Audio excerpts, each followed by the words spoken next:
big goals today. Number one, I'd like to hang some art. I just think it would look pretty. I'm getting kind of stuck and exhausted from the library, so I think finishing something, making something look really cool will be helpful. Also, I purchased every single tub they had at Meijer last night, which is a grocery store here we have. It's like a Walmart, but not as Walmart-y. So we're gonna fill the remaining books, hopefully we get most of them, into tubs and start to get the library settled in. All right, should be a good day.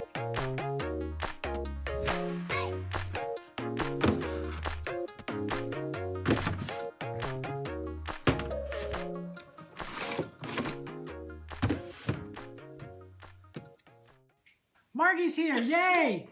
So Margie and I are working in my classroom, and we were going to do all these fancy bulletin boards and hang posters and hang things. But as I was working this morning, going through the nonfiction books, right, it's not organized very well. Would you agree? Well, it's too general. Yeah, you're trying. Yeah, you're trying to be nice. It's okay. You're so nice. It's not organized very well, and of course, it's been a weakness that I've always had, and it's easy to put off, and there's always something else to do.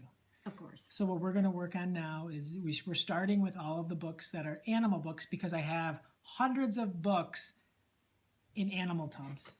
And they need to be put in specific groups, because you know you don't want your children sorting through all the animal books to get the book about the specific animal that they're interested in. And of course, I want to put Dewey Decimal numbers on everything, but I won't do that until you go. We're not going Dewey, but we do. If a kid wants to read about insects, or if a kid wants to read about reptiles, or however we decide to break them apart, we need to make sure that the kids can find the books that they want. Right.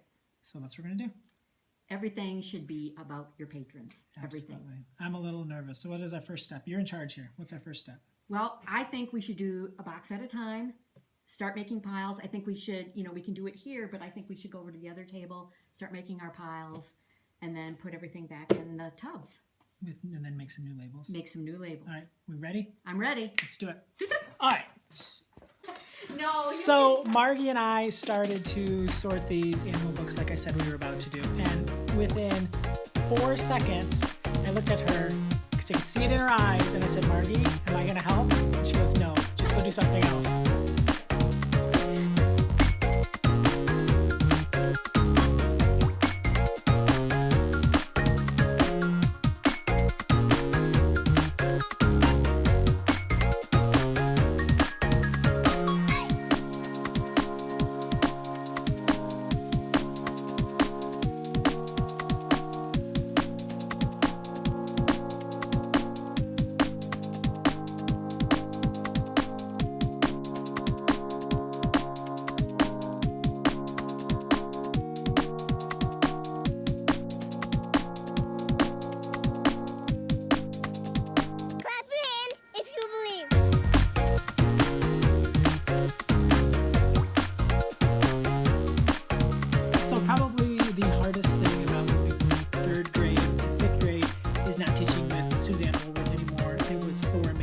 She is phenomenal.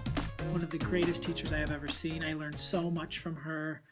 And such a giving person. I sometimes forget things or don't have things, and she always has everything. Ziploc bag, she's got it. Starburst candy for my sweet tooth, she's got it. I am in her room now because I need to borrow her glue gun to glue this frame back together. It kind of fell apart. So I am borrowing it, but it's so far away now. I'm going to miss Miss Woolworth. She is now in the way other side of the school. So I need to make sure that I make a conscious effort to come down here to visit, not just when I need things, but because she's a great person, I can learn lots from her.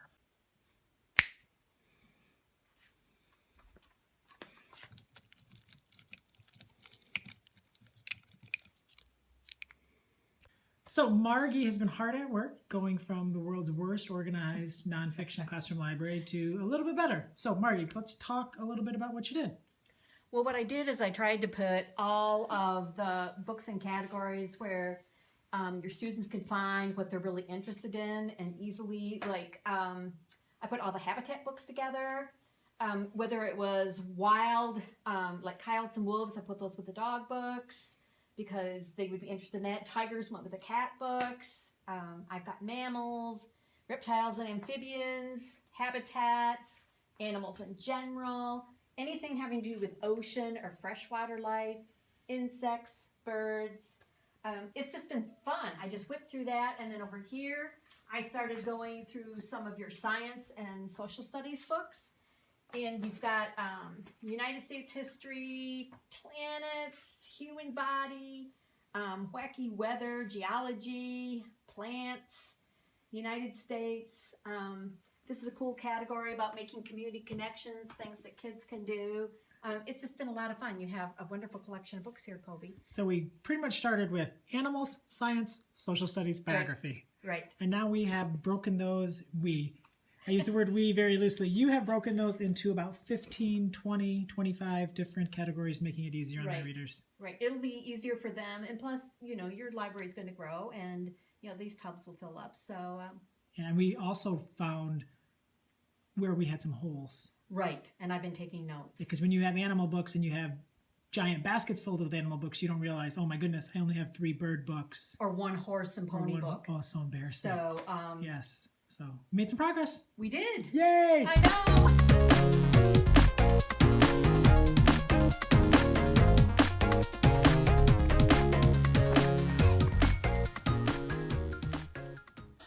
Just finished a 5K run, 3.1 miles.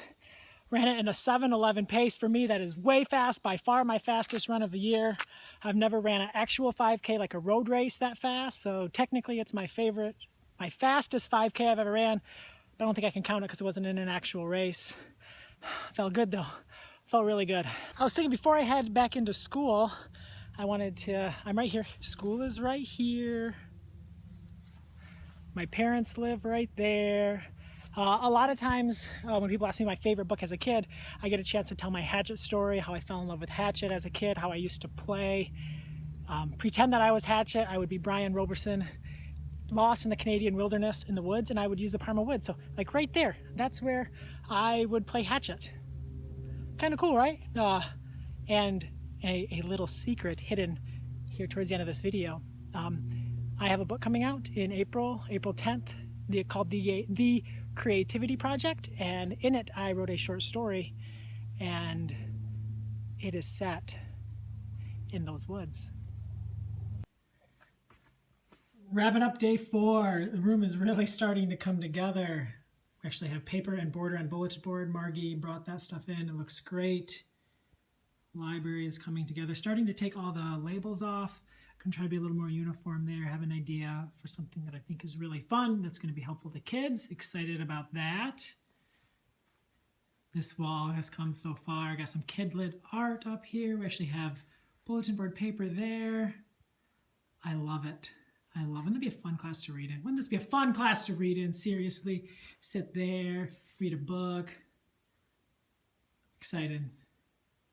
Our meeting area we'll spend most of the time that we're all together here. I'm excited about that.